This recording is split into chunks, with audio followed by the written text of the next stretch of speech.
d'enfants qui a dérapé. Le nouveau gouvernement sénégalais en est convaincu. Il y a beaucoup d'argent dont le montant n'est pas encore précisé qui est planqué à l'étranger. Le pouvoir installé depuis mars 2012 vient de demander officiellement l'appui de l'initiative STAR, Stolen Assets Recovery, appellation anglaise de la structure, est un instrument géré conjointement par la Banque mondiale et l'Office des Nations unies contre la drogue et le crime. Une première qu'un gouvernement sénégalais fait cette sorte de demande, commente le Forum civil.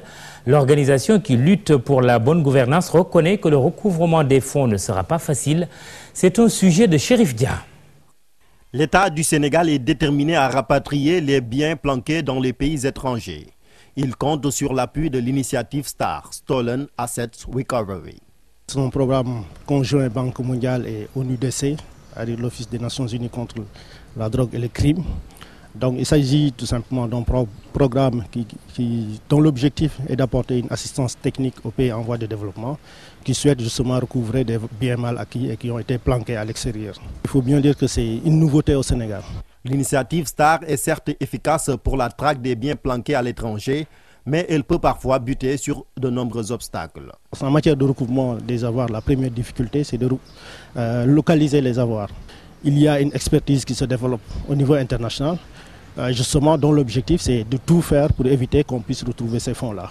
Je pourrais donner l'exemple des trusts, dont le fonctionnement est justement que souvent celui qui transfère le fonds et celui qui le reçoit ne se connaissent même pas.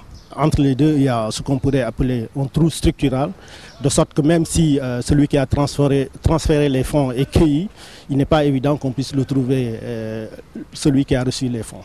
En plus de l'initiative STAR, le gouvernement a également sollicité le soutien de la France, des États-Unis et de la Grande-Bretagne. Seulement, ce ne sont pas tous les pays qui font preuve de bonne volonté. L'Angleterre exige de l'État qui compte recouvrer les avoirs d'apporter la preuve que les fonds sont bien en Angleterre, se trouvent bien en Angleterre. Un État comme la France exige tout simplement que les demandes soient rédigées, disons en français. Malgré ces difficultés, le vice-président de la Banque mondiale pour l'Afrique, Mactar Diop, a reconnu cette semaine à Dakar l'existence de l'initiative STAR. Selon lui, le Sénégal peut bien solliciter la Banque mondiale, s'il le souhaite, pour recouvrer ses fonds.